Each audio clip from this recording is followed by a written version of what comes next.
My American husband put me onto podcasts. For him they are a vital link to life in the US, an enjoyable way to keep in touch with news and culture back home. I soon branched out to UK and European networks. Downloading a podcast is now as normal in our house as listening to the radio or watching telly. What attracts me is the sheer quality, quantity and diversity of content on offer across news and current affairs, history, arts, true crime, sport, science and technology.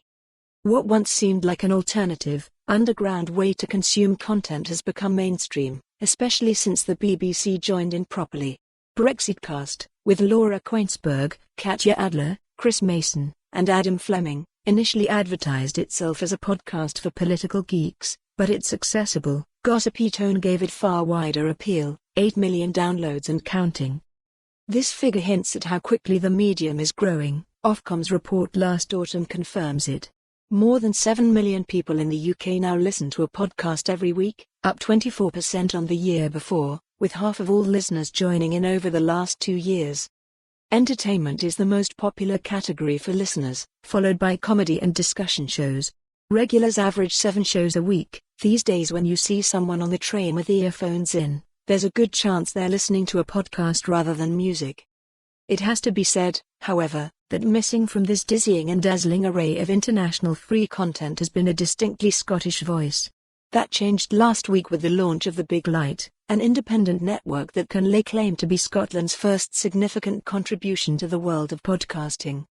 People have been podcasting from Scotland for some time, of course, including the Herald and its sister titles, whose journalists regularly chinwag about football, politics, health and other topics.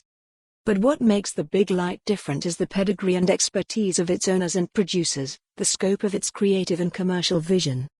Few know the Scottish broadcast media landscape better than presenter Janice Forsyth and her business partner, TV producer Fiona White, or have the judgment and know to pull something like this off in such a highly competitive broadcasting environment. Just a few days in, the lively mix of media analysis, lifestyle and true crime on offer is already proving a hit with listeners at home and abroad.